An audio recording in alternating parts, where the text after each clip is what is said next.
you very much. Thank you, Sheila, and thank you very much for having me here at beautiful Lord Marney Tower, where the sun always shines, because every time I've been here, it's been a beautiful day. So that must be how it is. It feels a complete world away, doesn't it, here? And it's a real joy to be part of this festival. So thank you for inviting me. Yes, so I'm talking about two rather well-known ladies this afternoon, Anne Boleyn and her daughter, Elizabeth I. Probably two of the most famous women, not just in Tudor history, but in history, full stop. And their stories have been told many times. We know about Anne Boleyn being the scandalous second wife of Henry VIII, the one he overturned the entire country for in order to marry and have a son by her, and then her tragic fall from grace. I have a new canine member of the audience who's just making his or her way up the aisle. Welcome. And Anne's daughter, Elizabeth I, the Virgin Queen. So you might think these stories have been very, very well told before. So why the need for another book about Anne Boleyn and Elizabeth I? Well, interestingly, they have never been written about together.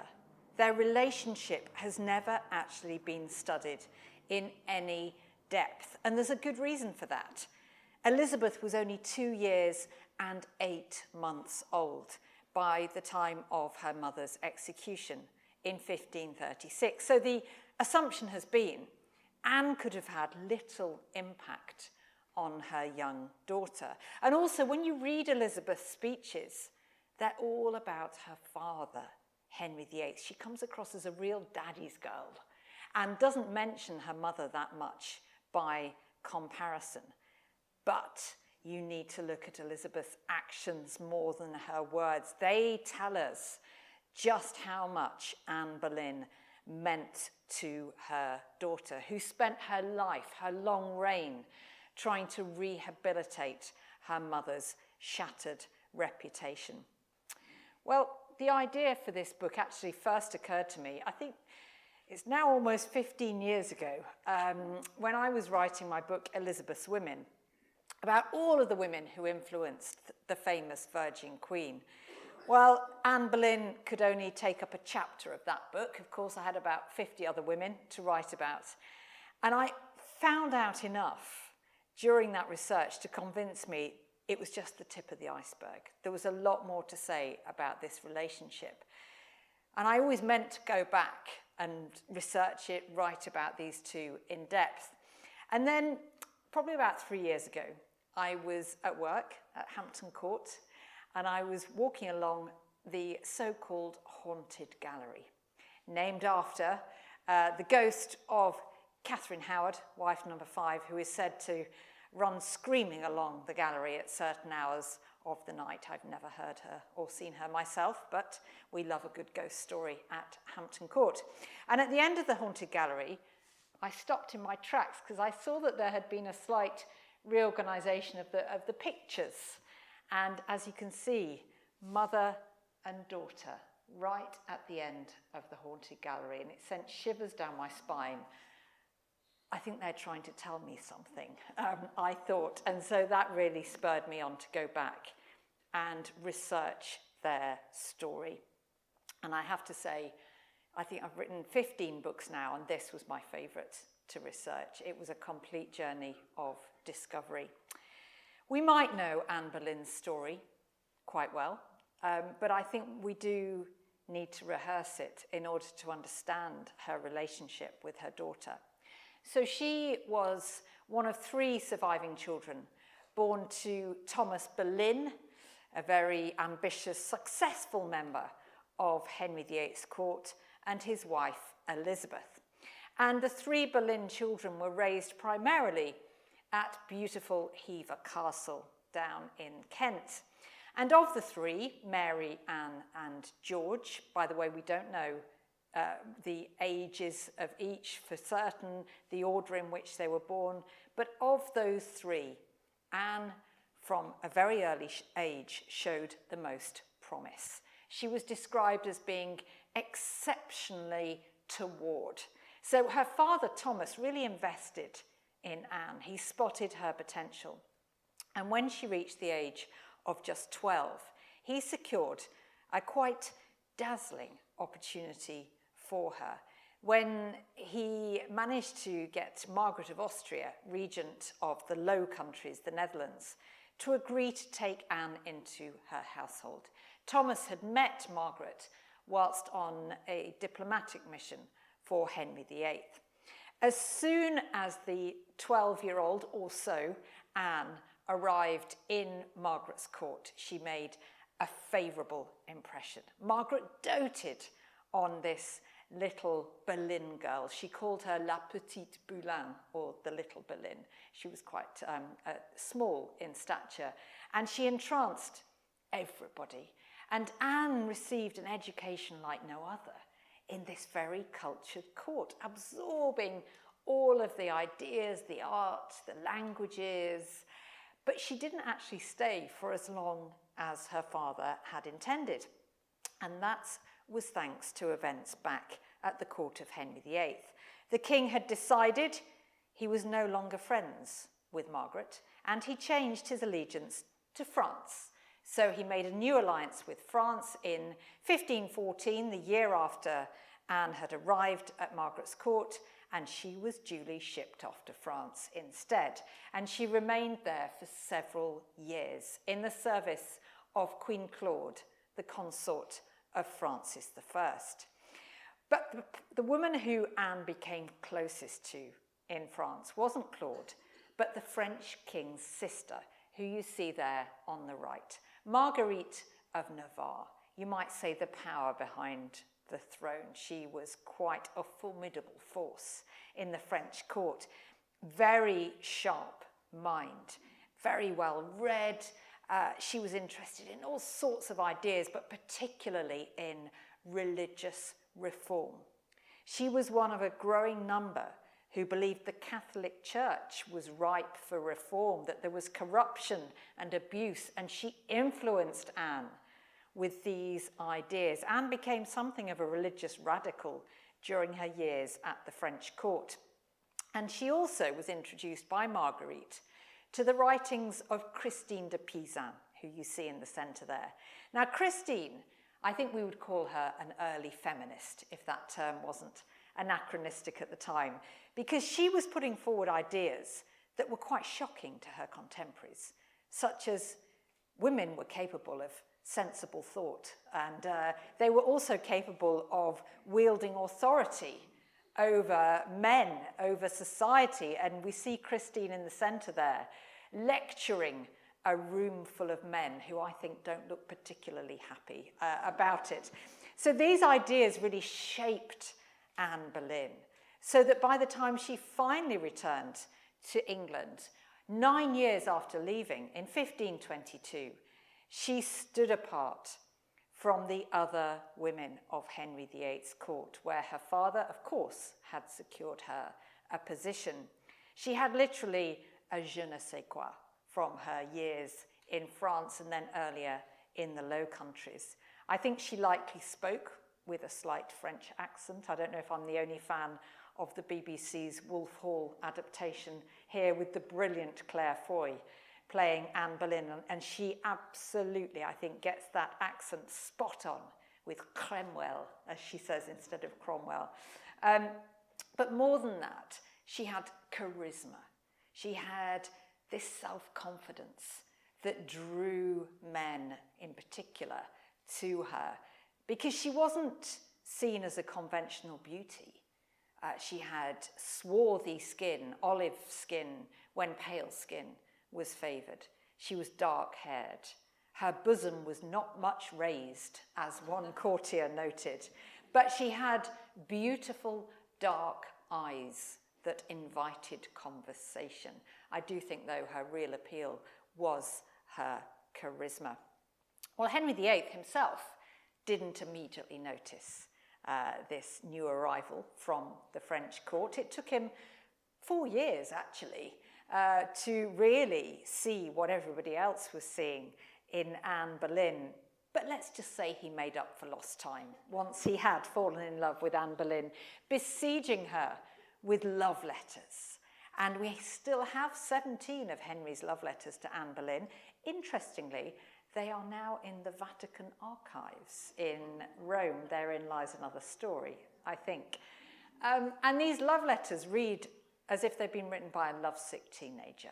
In one of them, Henry draws a love heart around Anne's initials. And the theme is constant. He's begging Anne to be his mistress, and she is saying no. And this is a word that Henry isn't used to hearing. But Anne has seen what happens to the mistresses of Henry VIII. He quickly loses interest, they are discarded, their reputation's ruined. Her sister Mary had been one of those. It's rumoured her mother was one of those as well, but Henry always denied that particular rumour. So she holds out for more. And Henry thinks he knows what she wants, so he writes her another letter. I tell you what, he says, and I'm paraphrasing, you can be my only mistress. Still not tempting enough for Anne Boleyn. And it soon becomes obvious to Henry if he wants Anne Boleyn, he's going to have to marry her. Easier said than done, not least because he already has a wife, of course, Catherine of Aragon. His first, I would argue, his favourite wife, actually, of the six. I was chatting to two ladies in the garden earlier. I would say it was Catherine of Aragon. And she had done nothing wrong. In fact, she'd behaved, every inch the Queen. She was greatly beloved here in England, except for one thing. She hadn't been able to give Henry a surviving son and heir. And the Tudors were still quite a new, fragile dynasty. So Henry desperately needed a son. They had just one surviving child, the Princess Mary. Well, Henry began to petition the Pope for an annulment, but Pope Clement proved frustratingly slow to fall in with Henry's scheme. And after 7 years of back and forth between Henry and the Pope, he finally lost patience, separating England from the rest of Roman Catholic Europe, setting up his own church over which he was supreme head, so that he could effectively grant himself an annulment and marry Anne Boleyn. And untold turmoil followed in the wake of those changes. But in Henry's eyes, it was going to be worth it, because by the time he finally married Anne in January 1533, she was already pregnant, and she was very visibly pregnant at the time of her coronation on the 1st of June 1533 at Westminster Abbey. In August, the couple moved to Greenwich Palace, the place of Henry's own birth, to await the birth of their first child. And, according to royal tradition, Anne took her leave of the rest of the court. This is what a royal wife would do when she was expecting a child. About a month before the due date, she would go into what was known as her confinement. So she would be served only by women, and she would adhere to a very strict set of rules laid down by Henry VIII's grandmother, Lady Margaret Beaufort, to ensure the healthy delivery or the successful delivery of a prince. Don't really mention how you get a healthy princess, but nobody cares about that. And these rules included the royal wife must only be served by women. No natural light was allowed in the confinement chamber. They would shutter the windows. They would stuff material into the keyholes to stop even a chink of light getting through. And for pain relief, Lady Margaret Beaufort had thought of everything. You would get the skin of an ox, and you would tie it around the thigh of the labouring woman. Not sure how effective that particular rule was, but they were all followed to the letter. Anne was absolutely determined to uphold royal protocol because nobody saw her as the rightful queen. They called her the great whore and the concubine, so she was going to stick with royal tradition. Apparently it worked, because on the 7th of September, she gave birth to a healthy child. And just as Henry had hoped, this child would go on to be the glory of the Tudor dynasty. But of course, it wasn't a boy. It was the future Elizabeth I. I do think one of history's greatest ironies. Henry could have actually relaxed at this stage. Elizabeth would turn out rather well, but of course he didn't know that. He was bitterly disappointed. He already had a daughter. He didn't need another one of those. It was a son that was his greatest desire. By contrast, Anne, as portrayed here in one of my favourite films, Anne of a Thousand Days, showed no trace of disappointment at Elizabeth's birth. From the very beginning, she doted on her tiny daughter, having her placed on velvet cushions next to her throne so that she could keep Elizabeth with her at all times. One scandalized ambassador said, "Day and night, she will not let this daughter of hers out of her sight." That wasn't usual for a royal mother.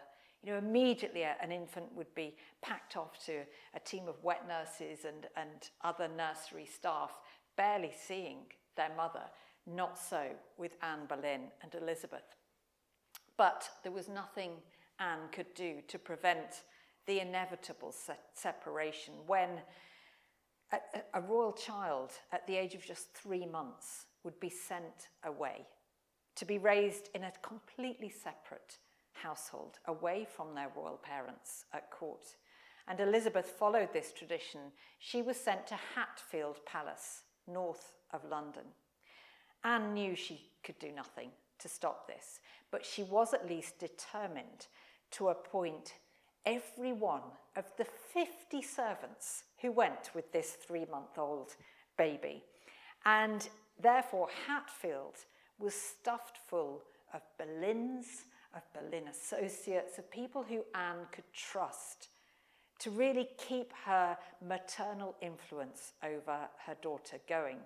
And she also kept herself in Elizabeth's mind by sending regular gifts to Hatfield, and the most regular were clothes. Anne was known for her sense of style, very French sophistication, and she passed that sense of style on to her daughter, who had an enduring love of fashion and I think was one of the best dressed queens we have ever seen. It was said that Elizabeth as queen owned 6,000 dresses, which is quite impressive, and I do think that was thanks to her mother's early influence. But that influence was much more profound than just what Elizabeth wore. I mentioned how Anne had become interested in religious reform in France, and that interest was now a burning passion. She'd taken great risks for her faith, having heretical books secretly imported into England so that she could read them, her circle of like-minded courtiers could read them, and she even showed them to the king himself, which was quite a risk. But Anne was absolutely determined to reform the church, and her ideas would later become known as Protestantism. They would change England forever. Well, Anne's personal chaplain was a man named Matthew Parker, and she sent him to Hatfield on a regular basis to preach sermons to her 3-month-old daughter. And then as she grew up, Parker still went faithfully to visit and to preach to little Elizabeth. And Anne, in her final days, would ask Parker to spend the rest of his life looking after her daughter, spiritually speaking, and he honoured her pledge. While her daughter was enjoying this fairly pampered upbringing, Anne herself was under increasing pressure to literally deliver as Henry's new wife. She was pregnant again just 3 months after Elizabeth's birth, but she lost that child. she lost another the following year. And there's a real sense now of the vultures starting to circle over Anne. Even her former allies like Thomas Cromwell, the man who'd helped her to the throne, now started to desert her. The words rats and sinking ship spring to mind. Henry himself couldn't stand to be around Anne. It was noted by one sharp-eyed ambassador that the king shrinks from his wife. But things turned in Anne's favour towards the end of the year 1535. She fell pregnant once more. So she started the new year 1536 with fresh optimism. Now, I'm often asked if I could go back in time to a particular date in history, when would it be? I would actually choose a month, and that month would be January 1536, because so much happened that changed history in that single month. First up, on the 7th of January, Catherine of Aragon died. And for as long as she'd lived, even though she was the exiled queen, Henry had had their marriage dissolved, the people of England still looked to her as the rightful queen. So she'd been a thorn in Anne's side. Now she was gone for good. To celebrate, she and Henry wore yellow at court. They held a great party. They paraded their daughter Elizabeth around, as you see depicted by Damian Lewis there as Henry VIII in Wolf Hall. Well, the next big event of January 1536 happened a couple of weeks later, when Henry VIII suffered a very serious accident whilst jousting. By the way, I don't buy into the theory that it was a head injury that changed his personality overnight. I think he's always been like that, as he was in his later years, but it became more pronounced. However, he was seriously injured, and really he would never properly recover. His legs became ulcerated. He lost his athletic figure and his athletic ability. Well, Anne claimed that the shock of hearing about her husband's accident prompted the third big event of that January, when on the 29th of January, Anne miscarried for the third time, on the same day that her old rival, Catherine of Aragon, was laid to rest in Peterborough Cathedral. Those who attended Anne claimed that they could tell she'd been carrying a boy, even though she was only 14 weeks pregnant. It seems to have been the last straw for Henry, who privately instructed Cromwell to get him out of this marriage. I think Henry may have had in mind something like another annulment, but by now, Cromwell and Anne were sworn enemies. He knew it was either his neck or hers, and he was determined it was going to be hers. So he started to concoct a shocking case against Anne, inspired by her flirtatious manner. And really, it was nothing more than gossip and hearsay. But he gathered these little tidbits from her ladies that suggested she might be an adulteress. And he did so very discreetly over a series of weeks and months. By April 1536, he had amassed his case. Anne knew something was going on, but she didn't yet know what exactly it was. She was alarmed enough to summon her little daughter Elizabeth to her when the court moved to Greenwich for the traditional May Day celebrations. Almost now there's a feeling that Elizabeth is the only friend that Anne has left in the world. Well, she didn't have long left to find out what exactly was happening. On the 2nd of May 1536, Anne was suddenly arrested on charges of adultery and treason. Adultery, by the way, with 5 men, including, for good measure, incest, because one of those 5 was her brother George, according to Cromwell. He had made sure of his case. Taken to the Tower of London, and it was at the Tower of London where Anne faced her trial on the 15th of May, less than 2 weeks later. It was all happening with bewildering speed, but she defended herself. eloquently, admirably, changing the mood of the courtroom from one of hostility to one of sympathy, but it didn't make any difference. Henry had already sent for the executioner from Calais before Anne even stood trial. She was found guilty and she was sentenced to burning or beheading at the king's pleasure. A day later, Anne received a visitor to the Tower of London. That visitor was the Archbishop of Canterbury, Thomas Cranmer. Now, his job was to persuade Anne to agree to have her marriage annulled. Now, you might think, why now? Why not do that earlier? Well, if that had been done before the trial, Henry couldn't have tried her for adultery. If she'd never been his lawful wife, she couldn't be an adulteress. So it was actually very cynical of Henry. Wait till she'd be convicted, then have the marriage dissolved. It would take a lot to persuade Anne, because by agreeing to this, she would render her daughter Elizabeth illegitimate if she acknowledged that the marriage had never been valid. And I think what persuaded her was the promise of life. Henry almost certainly told Cranmer to promise that to Anne. If you agree to the annulment, your sentence will be commuted to perhaps banishment or life in a nunnery. So she did agree to it. But of course, Henry didn't stick to his promise. At 9 o'clock in the morning on the 19th of May, Anne was led the short walk from her apartments in the Tower to the scaffold that had been built for her execution. Before she knelt to say her final prayers, she delivered one last speech to the watching crowds.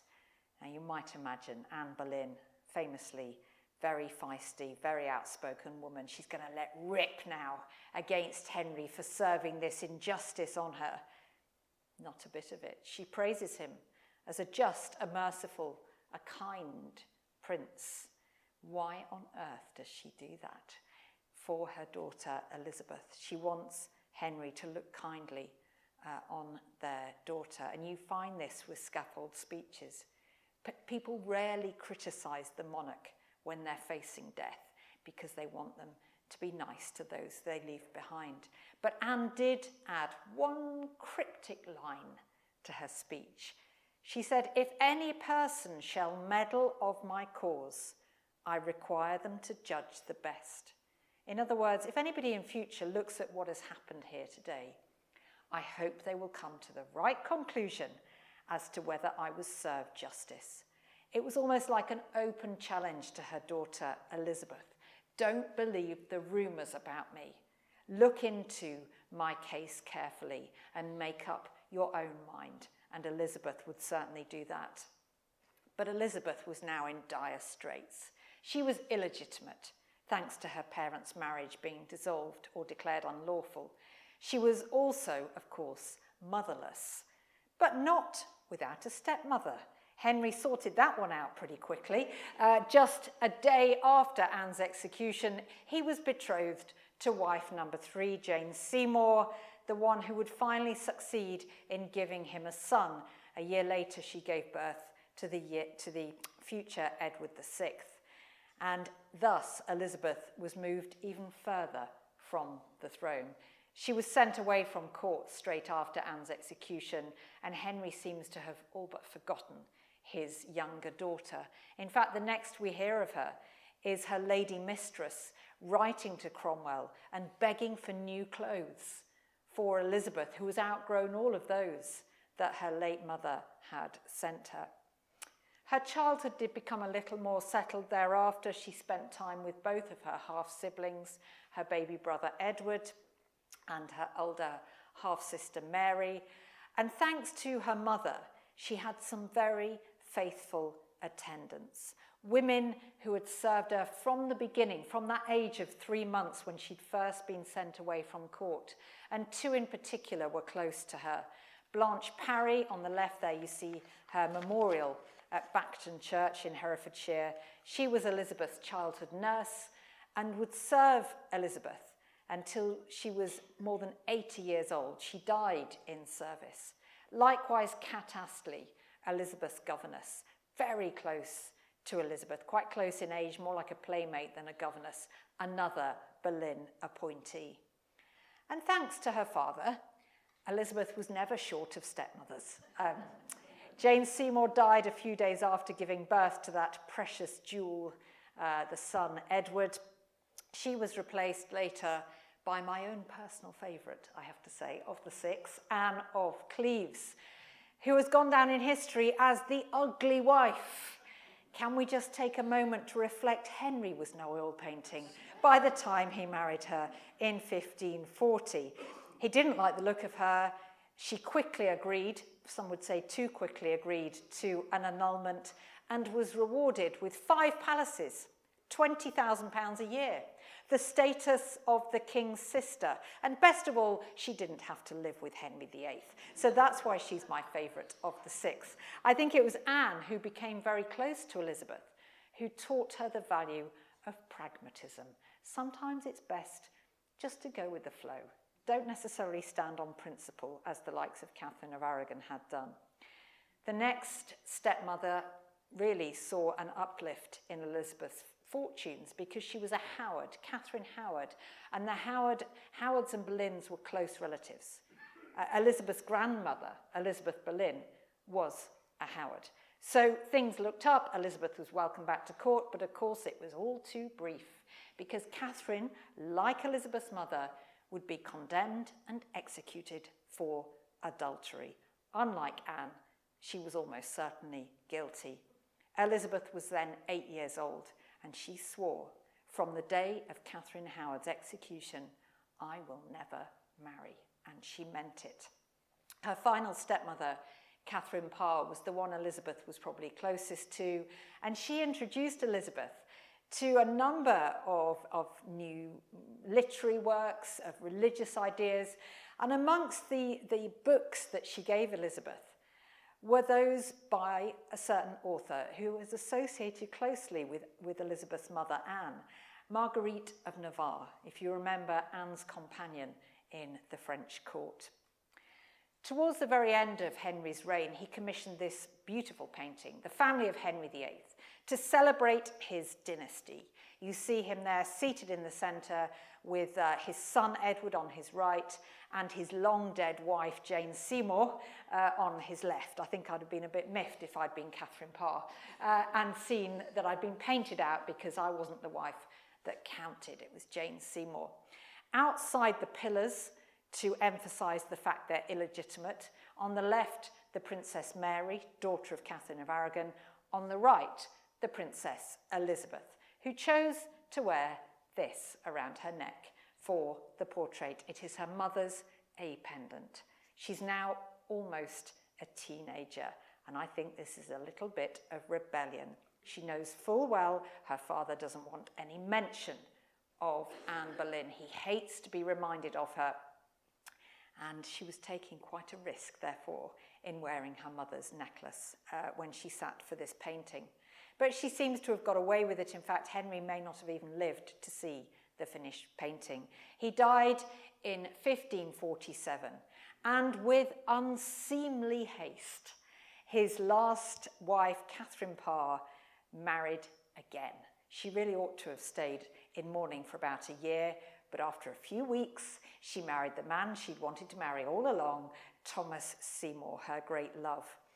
The rest of the court treated them like pariahs because of the disrespect shown to the late king. All that is except Elizabeth, who went to live with the newlyweds at their home in Chelsea. I think a little indication of what she really thought about her father.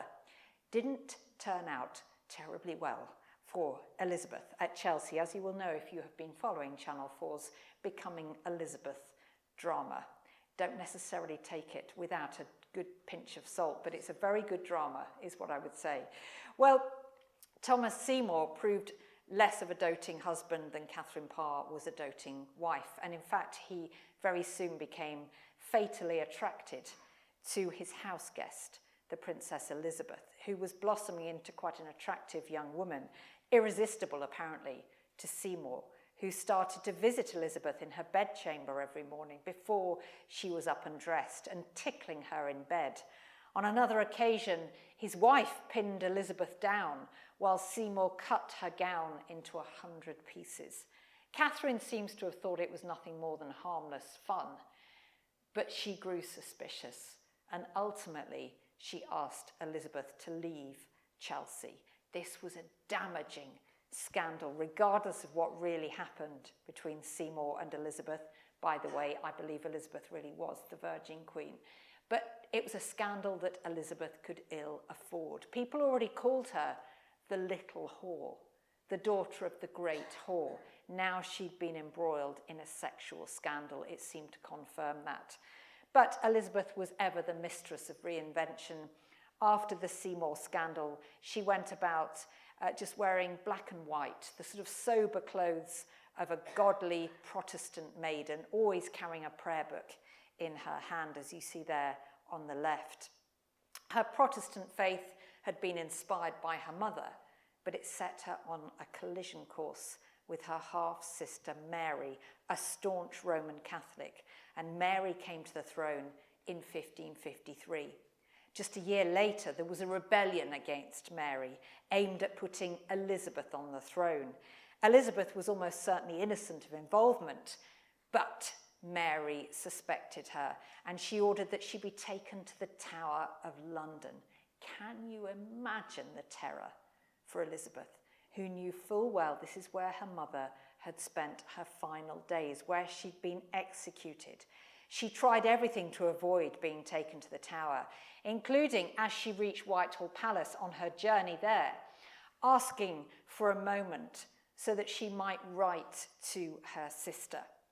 And what you see on the left there is known as the Tide Letter. It's one of my favourite documents in the National Archives in Kew. And it's called the Tide Letter because Elizabeth made sure she spent so long writing it that her captors would have missed the tide to take her to the Tower of London. There were only certain times of the day it was safe to go by river, because then there were rapids under London Bridge that made it too unsafe. So that worked. She bought time.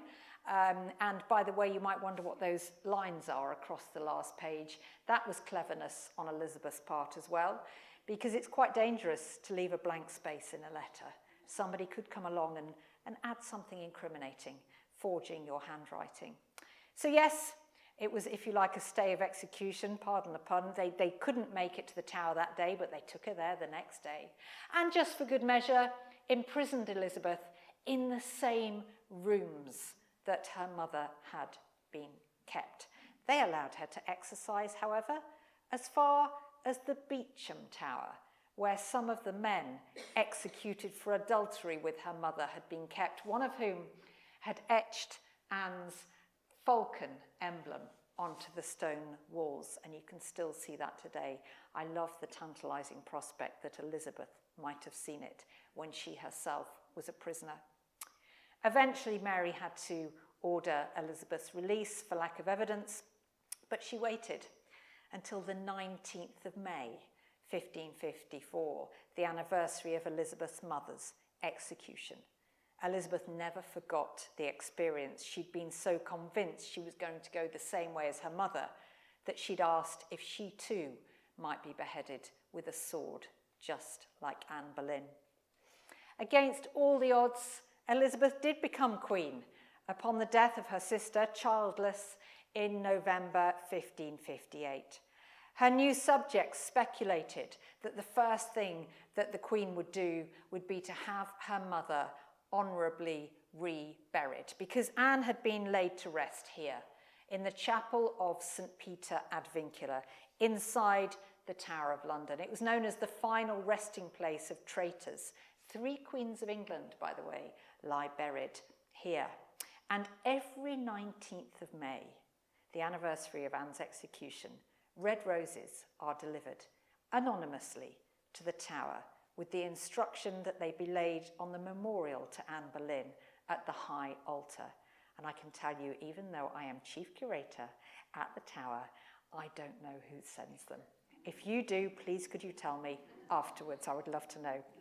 Well, Elizabeth didn't have her mother reburied because she knew she would be literally digging up the past, that Anne was still a controversial, divisive character, and that she herself was seen by at least half her subjects as illegitimate, a heretic, so she had to tread a bit more carefully.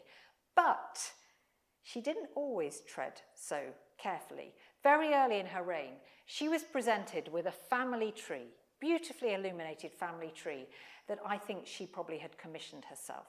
Runs into many pages. It's now in the British Library, and beautifully illuminated. It shows Elizabeth's descent from the 9th century Dukes of Normandy all the way up to her parents, as you see here in an enlargement from the last page of the family tree. In the top circle, there is the most excellent and victorious Prince Henry VIII. Now, if you have very good eyesight, you will be able to spot, but I will read it for you. In the bottom circle, it is the most gracious princess, Lady Anne, first wife to King Henry VIII. There you go, Catherine who? No, I don't think there's a Catherine of Aragon there in the history of Henry VIII's wife. She wasn't a valid wife. Starts with Anne Boleyn. This is one of the earliest pieces of Elizabethan propaganda in favour of her mother. It continued and it got bigger and better, notably at Elizabeth's coronation, which was precisely modelled on that of Anne Boleyn. Elizabeth even used two of the same set designers. They were still alive at the time of her coronation. And I love the fact that on her processional route, she had a life-size model of her mother for all the world to see.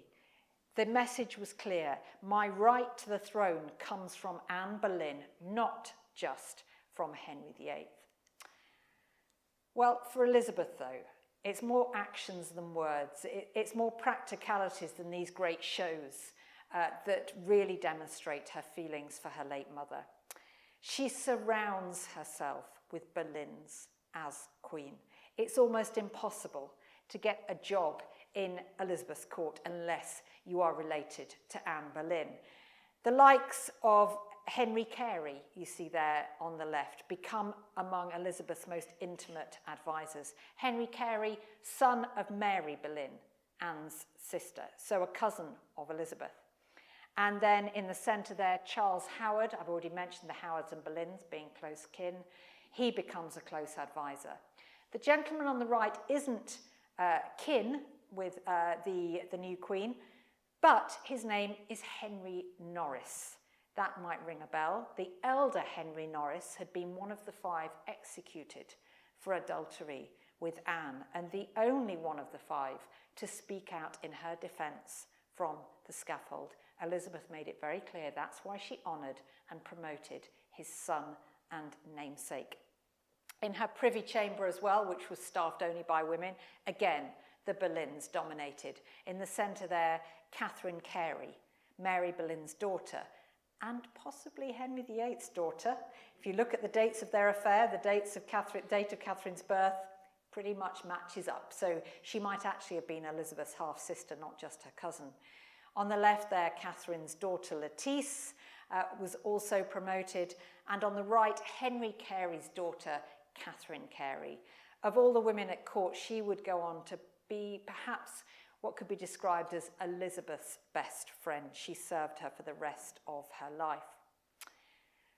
As Queen, Elizabeth became ever more her mother's daughter, and as such, she loved to flirt. She loved to be the queen bee in the hive of male courtiers, and she loved to play the game of courtly love, but she knew it had been the death of her mother. So she kept the rules of that game much stricter.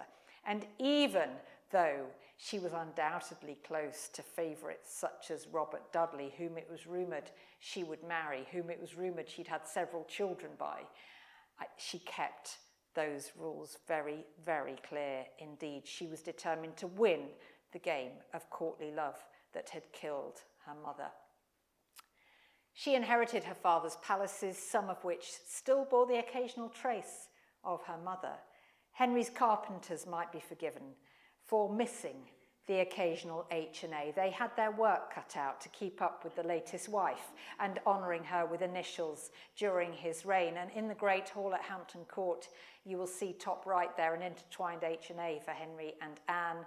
And Hampton Court, also, Henry ordered 150 carved oak falcons for the year that Anne became queen, because that was her most famous emblem. They were, all of those that could be reached were taken down at Anne's fall, but this one turned up at auction. You may recognise it from the news. It featured quite heavily because it was at an auction and it was painted over black, so it didn't look very exciting. But a specialist in Tudor antiques spotted it, thought it was rather special, so he bought it for £75. And he had it restored. He told us about it at Historic Royal Palaces, and we did analysis on it and we dated it to the year 1533. And it matches exactly the description of the other 149 falcons that were made for Hampton Court. By the way, it's now worth £250,000. Well, Elizabeth must have loved seeing these occasional traces of Anne, but she added many more as she became queen, and particularly when she became more confident on her throne. You start to see her mother's falcon everywhere, decorating her musical instruments. The virginals there on the left are now in the V&A. Elizabeth's books, there's an example there now from the archives of Alnwick Castle. And on the right there, a possession that actually dated from Anne's time, the Anne Boleyn cup with a falcon atop. It passed down to her daughter, Elizabeth. But for me, the most touching memento of all Elizabeth's possessions relating to her mother was the Chequers ring, so called because it's part of the collection of Chequers House, the Prime Minister's country residence, by the way, a treasure trove of historic artefacts. It's a tiny, tiny locket ring made from mother of pearl, so tiny you can't feel it in the palm of your hand. That's actually my very clumsy hands holding it there on the right, and it opens to reveal two portraits. One almost certainly Anne Boleyn, the other of Elizabeth.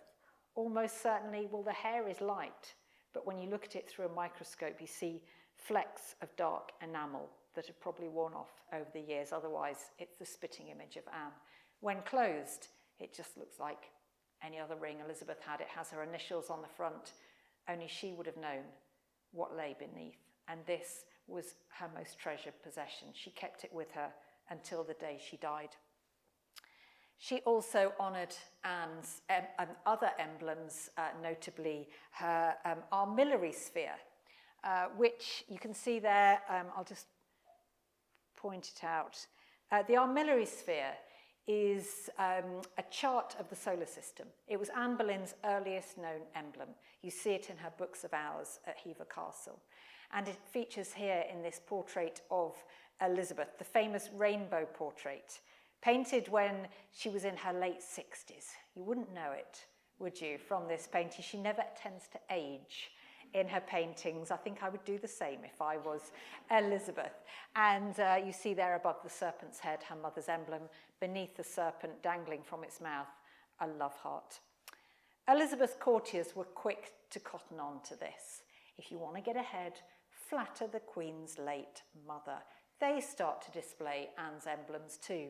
If you look there on the sleeve of Henry Lee, he's got that armillary sphere. And on the left, some table linen made for a banquet that Elizabeth attended in the 1570s by the keeper of the Royal Exchange, Thomas Gresham. It still survives in Gresham College. At the top, you might just see portraits of Elizabeth, and underneath, embroidered examples of her mother's falcon emblem. And portraits of Anne Boleyn, most of those that survive today date from Elizabeth's reign, not Anne's lifetime, because it became fashionable among Elizabeth's courtiers to hang portraits of the Queen's late mother in their long galleries. Anne's most profound influence, though, over Elizabeth remained religion. I think it's very telling that Elizabeth chose as her first Archbishop of Canterbury Matthew Parker, that former chaplain of Anne Boleyn, whom she charged with looking after her daughter's spiritual welfare. And until the end of this month, you can see mother and daughter side by side in religion at Hampton Court in this unique display. We have Anne Boleyn's Book of Hours from Hever Castle next to the Book of Common Prayer used by Elizabeth in the Chapel Royal at Hampton Court. In 1578, Elizabeth went on progress to Norfolk, one of her famous progresses. Well, this one was special because Norfolk was Boleyn heartland. It's where they came from. And Elizabeth was reminded of that. She visited many places connected with her ancestors. She also attended a service of thanksgiving in Norwich Cathedral. And this is the view Elizabeth had, because she was very specific about where she wanted her throne to be placed, with a direct view of the Boleyn family chapel. During the service, onlookers noted that Elizabeth's eyes never left that chapel, and that by the end of the service, they were filled with tears. Norfolk remained special to Elizabeth throughout, as was demonstrated in the year 1588 when Armada threatened. The Armada really was in response to the execution of Mary, Queen of Scots, the previous year. By the way, Elizabeth had real qualms about ordering that because the last Queen of England, or Queen rather, anointed Queen to be executed in England, had been her mother. But eventually she did sanction Mary's execution and the Armada was launched. And this prompted Elizabeth's subjects to show their loyalty. And they certainly went to town in Norfolk, Boleyn homeland, because here you see in the tiny village of Tivitshall, in the Church of St. Margaret's, this beautiful painted screen from the year 1588. As the Armada threatened our shores, they commissioned this to show their loyalty to the Queen. They painted her arms, as you see there on the right, and then just beneath those arms, and I've enlarged it on the left, the white falcon of Anne Boleyn. Elizabeth continued to be surrounded by her Boleyn relatives throughout her long life. She outlived most of them, but new generations of Boleyn relatives sprang up to serve her. Men such as Robert Carey, Henry Carey's son, who was one of the only people Elizabeth would agree to see in her later days. At the beginning of 1603, Elizabeth moved to Richmond Palace. It was her favourite palace, because it was her warmest palace. You can't blame her. It was the depths of winter. She was feeling very ill. And the following month, she heard of the death of her best friend, her maternal relative, Catherine Carey. And she was so full of sorrow, she seemed to lose all desire to live herself. She refused to eat and drink or even to go to bed. And it was only finally upon the persuasions of Catherine's widower, Charles Howard, that Elizabeth agreed to take some rest. Thereafter, her life slipped rapidly away. She died on the 24th of March, 1603, surrounded by her Boleyn relatives, mildly like a lamb, easily like a ripe apple from the tree. She was buried on the 28th of April that year, and her funeral procession, really the Boleyn falcon, dominated it, as you will see in a sketch of the funeral procession that now rests in the British Library. And if you visit Elizabeth's magnificent tomb in Westminster Abbey and peer very closely, you will see a tiny carved falcon on that too. Well, when it comes to the Tudors, I think we've been endlessly obsessed with the story of Henry VIII and his 6 wives, and we debate whether his daughter Elizabeth really was the Virgin Queen. But along the way, I think we've missed the most fascinating relationship of all, that between a mother and daughter who truly changed the course of English history. Thank you very much. So are there any questions anyone would like to ask? And Jackie's got a microphone, so if someone puts their hand up, she'll come down and ring them. I read somewhere that it was the Careys that were sending the roses to the tomb. Thank you for that, madam. I will make a note. I have heard that theory. I quite like that theory. I would love it to be true. That it's the descendants who still live from Anne's sister. So who knows? It might be worth a bit more investigation, but thank you. That's lovely. Yeah, it is. Another question. I'd like to take the opportunity, Tracy, that was a brilliant talk. Thank you. Very lively and with your usual enthusiasm. Thank you. And you alluded to this topic earlier. Do we actually know, or can you speculate on who and when the letters of Henry VIII's love letters passed to the Vatican? Yes, I can say when. They've been there apparently since the 1520s, which I think gives a clue as to how they got there, because this is when Henry's campaign for an annulment was at its height.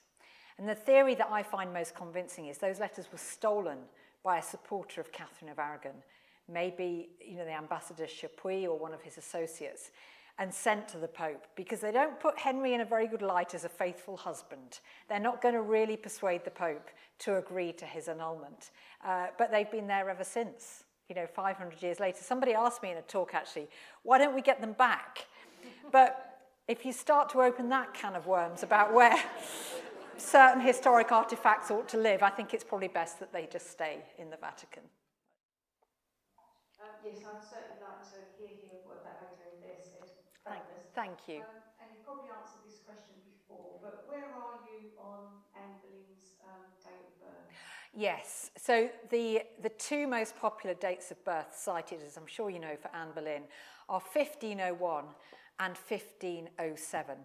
I'm quite strongly in favour of the early of those dates, 1501, because one of the main reasons being, I think it would have just been too early for Anne to be sent to the Low Countries when she was only 6 years old, if that later date of birth is correct.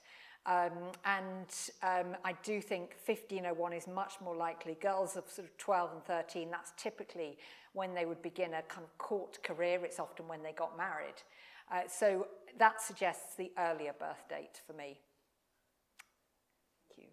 And also I should add as well, in 1536, towards Anne's, the time of her fall, she was described as being, and I hate this quote, but I will repeat it, a thin old woman of 35. This is an age where if you reach the age of 40, you were described as ancient. I'm going to just end that particular line of subject matter there. Tracy, was George Boleyn's wife, Jane, one of Anne's main enemies? I think not. So Jane is very often portrayed as the villain of the piece, giving evidence that helped to damn her sister and indeed her own husband, who apparently she was estranged from.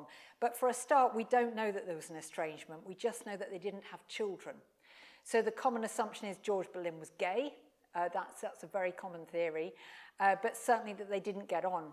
And actually, Jane Boleyn, she certainly gave evidence, but she also spoke out in defence of both George and Anne. She visited George in the Tower, and the evidence that she gave Cromwell was nothing more than the same sort of hearsay that numerous other ladies at court had mentioned, and it was far less damning. But for some reason, Jane is always portrayed as the villain, and I think unjustly so. And at the risk of promoting something that I've done, I did a documentary about Jane for Channel 5 that I think you can still see on My 5. And it really goes into Jane, her character, her career in some depth. And I personally think she's been wrongly portrayed. Thank you. That was a really, really excellent talk. Thank you. Do you think that Anne had an affair with Thomas Wyatt? Oh, interesting. I think there was some kind of close relationship. I don't think it was an affair. Neither do I think there was a full affair with Percy either, who she was maybe betrothed to. But she was certainly close to Thomas Wyatt. He would have been a regular visitor to Hever. He lived not that far away. He certainly was inspired to write poetry by Anne, sort of some of which did infer a closeness. But I don't think there's any evidence to suggest it went further than that. And I think Anne was fond of him, but I'm not sure on her part it was a love affair. And I would just extend that to say, what we don't know is how Anne really felt about Henry either. She's a woman of mystery because we don't have her love letters, her replies to him. It's a very one-sided correspondence. Hers were likely destroyed. I find it hard to believe she loved Henry either, actually. I think she eventually was sort of steamrolled into this marriage, but neither do I think she necessarily conspired for the throne.